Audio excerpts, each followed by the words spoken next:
Hello guys, welcome to another day of അഫ്സീസ് world. എല്ലാവരും ഹാപ്പിയാണെന്ന് വിചാരിക്കുന്നു. അൽഹംദുലില്ലാ, ഞാനും ഇവിടെ ഹാപ്പിയാണ്.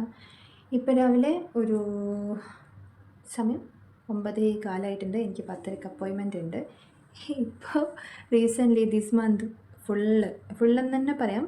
ഞാൻ ഇപ്പോൾ ഇന്നും വന്നിട്ട് ഞാൻ ഇന്ന് ചെക്കപ്പിന് പോവാണ് അങ്ങനെയാണ് പറയുന്നത്. കാണുന്നത് നിങ്ങൾക്ക് ബോറടിക്കുന്നുണ്ടോ? സോറി കേട്ടോ. പിന്നെ എൻ്റെ ലൈഫ് സ്റ്റൈൽ വ്ളോഗ് ആയതുകൊണ്ട് എൻ്റെ കാര്യങ്ങൾ ഞാനിങ്ങനെ അപ്ഡേറ്റ് ചെയ്യുന്നതേ ഉള്ളൂ. ഇഷ്ടമില്ലാത്തവർ ഈ വീഡിയോ സ്കിപ്പ് ചെയ്ത് പോയിക്കോളൂ. എനിക്ക് തന്നെ ഇങ്ങനെ അപ്ലോഡ് ചെയ്യാൻ ഇപ്പോൾ മടിയുണ്ട്. പിന്നെ എനിക്ക് വീഡിയോ നിർത്താൻ ഇനി അങ്ങോട്ട് ഉദ്ദേശമില്ല. എനിക്ക് ഇങ്ങനെ വീഡിയോ ചെയ്ത് വ്ളോഗിങ് എൻ്റെ പാഷനാണ്. അപ്പോൾ അതിങ്ങനെ എൻ്റെ കൂടെ ഇങ്ങനെ പോട്ടെ. ഒന്നുമില്ലെങ്കിലും കുറേ കാലം കഴിയുമ്പോൾ ഇപ്പോൾ എനിക്ക് 1 വർഷം മുന്നുള്ള വീഡിയോസൊക്കെ ഇങ്ങനെ കാണുമ്പോഴേ ഇങ്ങനെ ചിലപ്പോൾ സങ്കടം വരും. ഞാൻ ഹാപ്പി ആയിട്ടിരുന്നൊരു കാലം, എൻ്റെ കുട്ടികളെ കൂടെ ഉണ്ടായിരുന്നൊരു കാലം, അതൊക്കെ ഇങ്ങനെ ആലോചിക്കുമ്പോൾ ഭയങ്കരമായിട്ട് സങ്കടം വരും. ഇപ്പോൾ പറയുമ്പോൾ എനിക്ക് ഉള്ളിൽ നിന്ന് അതിങ്ങനെ പൊട്ടുന്നുണ്ട്. കുറേ കാലം കഴിയുമ്പോൾ ഈ വീഡിയോസ് എനിക്കങ്ങനെ എടുത്ത് നോക്കാനെങ്കിലും പറ്റുന്നതായിട്ട് അവിടെ കിടക്കട്ടെ എന്ന് വിചാരിച്ചിട്ടാണ്. അപ്പോൾ okay, come to the point. നമ്മൾ ഫൈനൽ ഡിസിഷൻ അറിയാൻ വേണ്ടിയിട്ട് ഒരു GP ഡോക്ടറെ കാണാൻ വേണ്ടി പോകണം. എൻ്റെ കൈ ഇങ്ങനെ വിറയ്ക്കുന്നതുകൊണ്ട് ഫോൺ ഇങ്ങനെ ഷേക്ക് ആകുന്നുണ്ട് കേട്ടോ, സോറി. അപ്പം GP ഡോക്ടറെ കണ്ടിട്ട് എനിക്ക് സർജറിയുടെ ആവശ്യമുണ്ടോ എന്നുള്ളതൊന്ന് അറിയണം. ഇത് നല്ല ഷേക്കിംഗ് ആണല്ലോ, സോറി, വെരി സോറി. എൻ്റെ ഈ സ്റ്റാൻഡിൻ്റെ പ്രശ്നമാണ്. അപ്പോൾ ഡോക്ടറെ ഒന്ന് കണ്ട് കൺഫേം ചെയ്ത് നമുക്ക് ബാക്കിയുള്ള ഡിസിഷനൊക്കെ എടുക്കാമെന്ന് വിചാരിച്ചിട്ടാണ്. അറിയാമല്ലോ ഇപ്പോൾ ഇവിടെ ഇങ്ങനെ നമുക്ക് സുഖമാണ്. ഇവിടെ ഇൻഷുറൻസ് കവേർഡായി പോകുന്നുണ്ട്. ഡോക്ടറെ കാണിക്കുന്നതും ട്രീറ്റ്മെൻറ്റും ഒക്കെ നമുക്കതിൽ മാക്സിമം ഇൻഷുറൻസ് കവറായി പോകുന്നതാണ്. അപ്പം ഇവിടെ ട്രീറ്റ്മെൻറ്റ് ബേസിൻ ആ എക്സ്പെൻസ് ആലോചിക്കുമ്പോൾ ഇവിടെ ബെറ്ററാണ്. പക്ഷേ എന്താ പറയുക, നമ്മുടെ എൻ്റെ ബാക്കിൽ സ്റ്റാൻഡൊക്കെ കുറച്ച് മെസ്സിയായിട്ട് നിൽക്കുകയാണ്. അപ്പോൾ അത് മാത്രം നോക്കിയിട്ട് കാര്യമില്ല. ഇനി കുറച്ചും കൂടി ബെറ്റർ ആയിട്ടുള്ള ഓപ്ഷൻ നാട്ടിൽ പോയിട്ട് നോക്കണോ. കുറേ പേര് എനിക്ക് ഇതിട്ടിട്ടുണ്ട്, നാട്ടിൽ ഇവിടെ നിന്ന് കഷ്ടപ്പെടല്ലേ, അസുഖമല്ലേ, നാട്ടിൽ പൊക്കോ എന്നൊക്കെ. അപ്പോൾ ഞാനും ചിന്തിക്കുന്നുണ്ട് സത്യം പറഞ്ഞാൽ നാട്ടിൽ പോയാലൊന്നും. പക്ഷേ ജോലി കളഞ്ഞ് നാട്ടിൽ പോകുന്ന ഒരു കാര്യം എനിക്ക് ചിന്തിക്കാനേ പറ്റില്ല. അപ്പോൾ എന്തായാലും ഞാനിപ്പം GPയുടെ ഡോക്ടർ അപ്പോയിൻമെൻറ്റ് എടുത്ത ഡോക്ടർ ഉണ്ടല്ലോ, ആ ഡോക്ടർ ഞാൻ ഇവിടെ വന്ന സമയത്ത് ഈ ബ്രെയിൻ ട്യൂമറിൻ്റെ ഇഷ്യൂ കാണിക്കാൻ വേണ്ടി ഫസ്റ്റ് അപ്പോയിൻമെൻറ്റ് നമുക്ക് വലിയ ഹോസ്പിറ്റലുകളിലേക്കൊക്കെ റെഫറൽ ലെറ്റർ വേണം. അതിന് വേണ്ടിയിട്ട് അപ്രോച്ച് ചെയ്ത ഡോക്ടറാണ്. അപ്പോൾ എനിവേ ആ ഡോക്ടർ കുറച്ച് സീനിയർ ഡോക്ടറാണ് കേട്ടോ, നല്ല ഏജുള്ളൊരു ഡോക്ടറാണ്. അപ്പോൾ ആ ഡോക്ടർ ഡിസിഷൻ ചോദിക്കാം. ഡോക്ടർ മലയാളി കൂടിയാണ്. അപ്പോൾ എനിക്ക് കുറച്ച് കാര്യങ്ങൾ അറിയാൻ വേണ്ടിയിട്ട് കുറച്ചും കൂടെ എളുപ്പമായിരിക്കും എന്ന് തോന്നുന്നു. അപ്പോൾ എന്തായാലും ഡോക്ടറെ കണ്ട് കാര്യങ്ങളൊക്കെ ഒന്ന് ചോദിക്കട്ടെ, എന്നിട്ട് എനിക്ക് തീരുമാനിക്കണം നാട്ടിൽ പോകണോ വേണ്ടയോ എന്ന്. ആ ഒരു ഡിസിഷനിലേക്കുള്ള ഒരു ചുവടുവയ്പ്പാണോ എന്താ പറയേണ്ടത് അവിടെ എനിക്കറിയില്ല. അപ്പോൾ പോയി നോക്കട്ടെ. പിന്നെ അസുഖം എന്താണെന്നൊക്കെ ഇനിയിപ്പോൾ ഇങ്ങനെ കമൻറ്റിൽ ചോദിക്കും. ഞാൻ ഒരുപാട് തവണ എല്ലാ വീഡിയോസിലും ഇങ്ങനെ റിപ്പീറ്റ് അടിച്ച് പറഞ്ഞ് എനിക്ക് തന്നെ ചെറിയൊരു മടിയായി തുടങ്ങി ഇനിയിപ്പം അസുഖം എന്താണെന്ന് പറയാൻ. ഓൾറെഡി ഞാൻ ബ്രെയിൻ ട്യൂമർ സർവൈവ് ചെയ്യുന്ന ഒരാളാണ്. ക്യാൻസറസ് അല്ലാത്ത, ബിനൈൻ ആയിട്ടുള്ളൊരു ട്യൂമറാണ്. പക്ഷെ എനിക്ക് അതുകൊണ്ട് കുറച്ച് ഇഷ്യൂസ് അധികം വേറെ ഒക്കെ ഉണ്ട്. ഇതൊക്കെ മുന്നേ ഞാനൊരു വീഡിയോ ചെയ്തിട്ടുണ്ട്, ബ്രെയിൻ ട്യൂമർ സ്റ്റോറി, എൻ്റെ ജേർണി ഒക്കെ പറഞ്ഞിട്ട്. കുറച്ച് വീഡിയോസ് ഞാൻ ചെയ്തിട്ടുള്ളൂ. നിങ്ങൾ അതൊക്കെ ഒന്ന് പോയി കണ്ടാൽ കുറച്ചും കൂടെ ക്ലിയർ ആയിട്ട് മനസ്സിലാവും. ഇപ്പോൾ എനിക്ക് വേറെ ഒരു അസുഖമാണ്.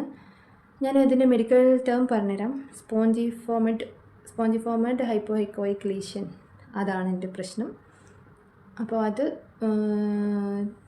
എനിക്ക് തോന്നുന്നു ഇത്രയും ദിവസമായി, 14 ദിവസമായി ഞാനത് സഫർ ചെയ്യാൻ തുടങ്ങിയിട്ട്. അപ്പോൾ ഈ 14 ദിവസത്തിനുള്ളിൽ എനിക്കൊരു മാറ്റവും ഇല്ലാത്തതുകൊണ്ട് ഇനി ഇത് സർജറിയിലേക്ക് പോവില്ലയോ എന്നാണ് എനിക്കറിയേണ്ടത്. ഞാൻ കാണിച്ചുകൊണ്ടിരിക്കുന്ന സർജൻ ഡോക്ടർ ക്ലാരിഫൈ ചെയ്ത് എനിക്ക് അങ്ങനെയൊന്നും പറഞ്ഞു തന്നിട്ടില്ല, സർജറിൻ്റെ കാര്യങ്ങളൊന്നും സംസാരിച്ചിട്ടില്ല. അപ്പോൾ ഞാൻ സെക്കൻഡ് ഒപ്പീനിയൻ എടുക്കാൻ വേണ്ടി പോവാണ്. ഡോക്ടറെ കണ്ടിട്ട് നാട്ടിൽ പോകേണ്ടി വരുമോ ഇല്ലയോ എന്നുള്ള കാര്യം നമുക്ക് തീരുമാനിക്കാം. അങ്ങനെയൊന്നും ഉണ്ടാവാണ്ടിരിക്കട്ടെ. കാരണം എനിക്ക് ഒരുപാട് ഡ്രീം ഉള്ളതാണ്. എൻ്റെ ഡ്രീം അച്ചീവ് ചെയ്യാനുള്ളൊരു സ്റ്റെപ്പ് മാത്രമാണ് ഈ ജോലി, ഇവിടെ ഇങ്ങനെ നാടും വീടും മാറി നിൽക്കുന്നതൊക്കെ. അപ്പോൾ ഞാനൊന്നും ആയിട്ടില്ല. എനിക്ക് 1 വർഷം കൂടെ വിസയുണ്ട്, അതിലൊന്ന് കംപ്ലീറ്റ് ചെയ്ത് നിൽക്കണമെന്ന് ആഗ്രഹമുണ്ട്. അപ്പോൾ നോക്കട്ടെ, പഠിച്ചോനെ എൻ്റെ കൂടെ നിന്നാൽ മതി എന്നുള്ളൊരു പ്രാർത്ഥനയേ ഉള്ളൂ. നിങ്ങളുടെയൊക്കെ പ്രാർത്ഥന എൻ്റെ കൂടെ ഉണ്ട്. ഇപ്പോൾ എന്നെ സ്നേഹിക്കുന്ന ഒരു ഫാമിലി എനിക്കുണ്ട്. മാഷാ അല്ലാഹ്, നമ്മളെ ഫാമിലി ഇങ്ങനെ വളർന്നുകൊണ്ടിരിക്കുകയാണ്. അതിന് എനിക്ക് ഒരുപാട് നന്ദിയുണ്ട്.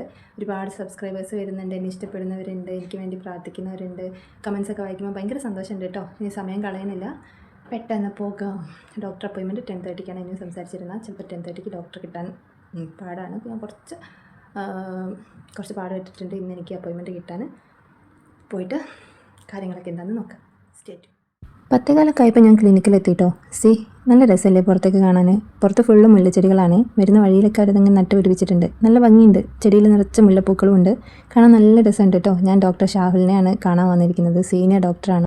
വന്ന ടൈമിൽ ഫുൾ പേഷ്യൻസ് ആയിരുന്നു. ഞാനാണ് ഏറ്റവും ലാസ്റ്റ്. അപ്പോൾ ഇന്നലെ അപ്പോയിൻമെൻറ്റ് എടുത്തുകൊണ്ട് തന്നെ എനിക്ക് ലാസ്റ്റിൽ കാണാനുള്ളൊരു ചാൻസ് തന്നതാണ്. നേരത്തെ അപ്പോയിൻമെൻ്റ് ഒക്കെ എടുക്കണം ഇവിടെ. ഇങ്ങനെ പെട്ടെന്നൊന്നും കിട്ടില്ല. കുറച്ച് ഫോഴ്സ് ചെയ്തിട്ടാണ് എനിക്ക് ഈ അപ്പോയിൻമെൻറ്റ് കിട്ടിയിരിക്കുന്നത്.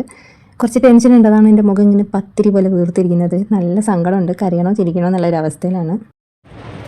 അങ്ങനെ ഡോക്ടറുടെ ഫൈനൽ ഒപ്പീനിയൻ ഞാൻ വാങ്ങി ക്ലിനിക്കിൽ നിന്ന് ഇറങ്ങിയിട്ടുണ്ട്. ഫുഡ് കഴിക്കാൻ വേണ്ടി പോവാണ്. ഒരു കുഴപ്പമില്ല. ഇതുവരെയുള്ള ഫോളോ അപ്പും മെഡിസിനും ഒക്കെ തന്നെ മതി. ഇതൊരു സീനിയർ ഡോക്ടറാണ്.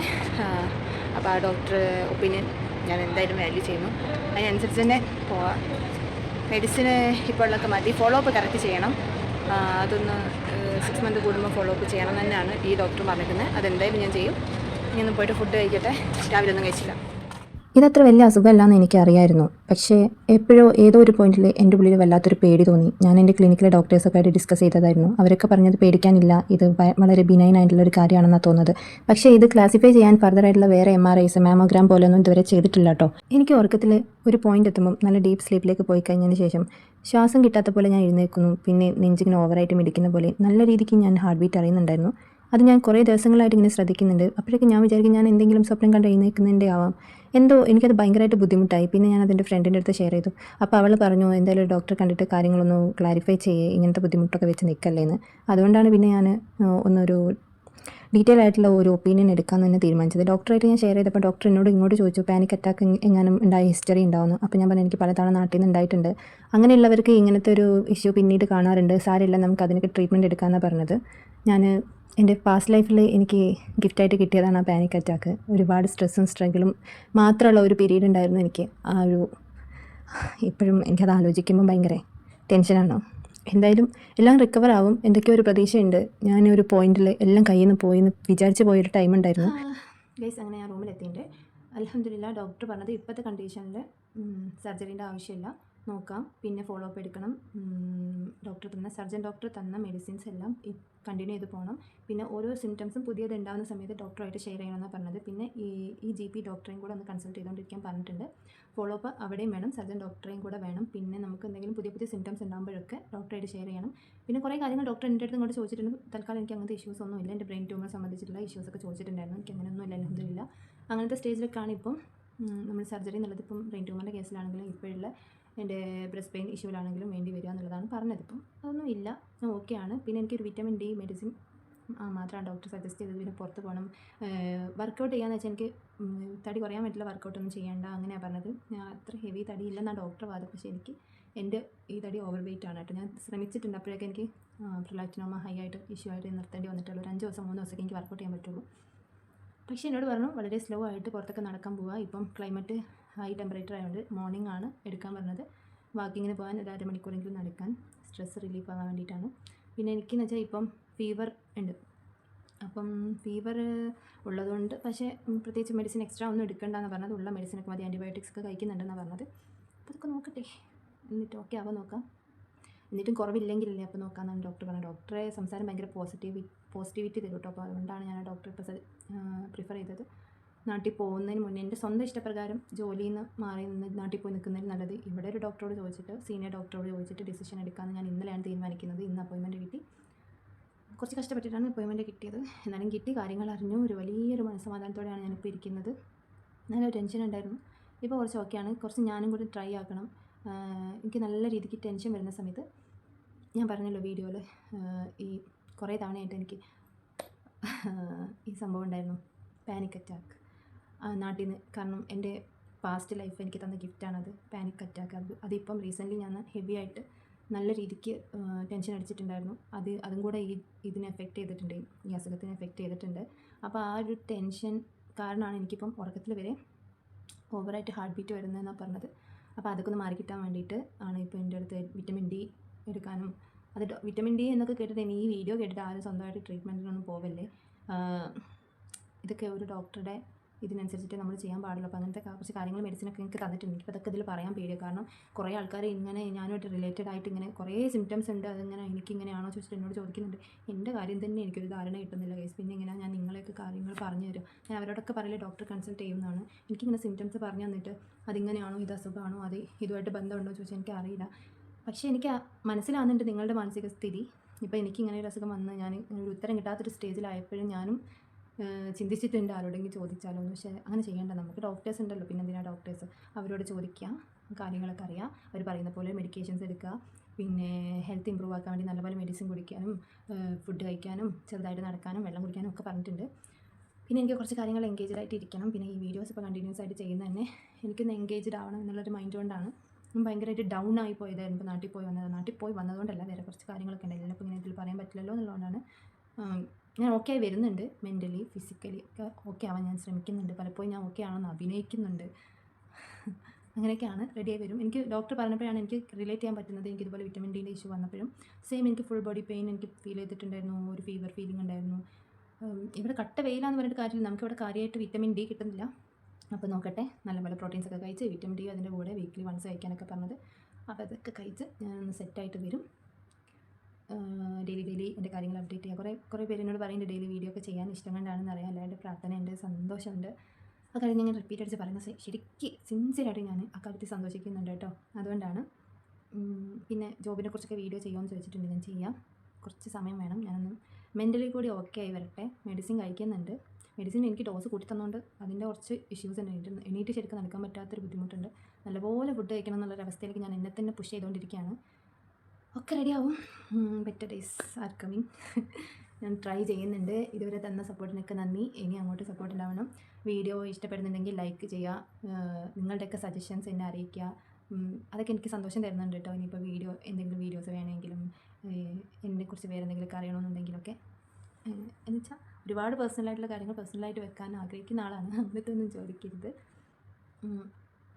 നിങ്ങൾ തരുന്ന എല്ലാ കമൻസിനും ഞാൻ മാക്സിമം റിപ്ലൈ തരുന്നുണ്ട്. എന്നുവെച്ചാൽ ഞാൻ വളരെ ഷോർട്ടായിട്ടല്ല, ചിലർക്ക് വലിയതായിട്ട് ചോദിക്കുന്നുണ്ട്. ഞാൻ അതിനനുസരിച്ച് നല്ല വലിയതായിട്ട് ഞാൻ റിപ്ലൈയും കൊടുക്കുന്നുണ്ട്. എനിക്കിഷ്ടമാണ് ഇപ്പോൾ ഇങ്ങനെ കമൻറ്റ് റിപ്ലൈ ഒക്കെ കൊടുക്കാൻ, ഒരു രസം. അതിനെ ഞാൻ നല്ലപോലെ എൻജോയ് ചെയ്യുന്നുണ്ട്. എന്നെ ഇങ്ങനെ നിങ്ങളെല്ലാവരും സ്വീകരിക്കുന്നു ഞാൻ സ്വപ്നത്തെ പോലും പ്രതീക്ഷിച്ചില്ല. ഒരു 1 ഇയറിന് ശേഷം കംബാക്ക് ഉണ്ടായപ്പോൾ എന്നെ എല്ലാവരും മറന്നിട്ടുണ്ടാവും, എനിക്കിങ്ങനെ ഒരു സപ്പോർട്ട് എനിക്ക് കിട്ടലുണ്ടാവില്ല എന്നൊക്കെ വിചാരിച്ചതാണ്. Anyway thank you so much. അപ്പോൾ ശരി, ഇനി അടുത്ത വിശേഷങ്ങളായിട്ട്, നല്ല വിശേഷങ്ങളായിട്ട്, വളരെ പ്രൊഡക്റ്റീവായിട്ടുള്ള രഹസ്യം ഞാൻ നിങ്ങൾക്ക് മുന്നിൽ കൊണ്ടുവരുന്നതാണ് ഇൻഷാ അല്ലാഹ്. എന്നും എല്ലാവരുടെയും പ്രാർത്ഥനയിൽ, നല്ല പ്രാർത്ഥനയിൽ ഞാൻ ഉണ്ടാവണമെന്ന് ആഗ്രഹിക്കുന്ന ആളാണ്. എനിവേ പുതിയ വിശേഷങ്ങളായിട്ട് കാണുന്നവരെ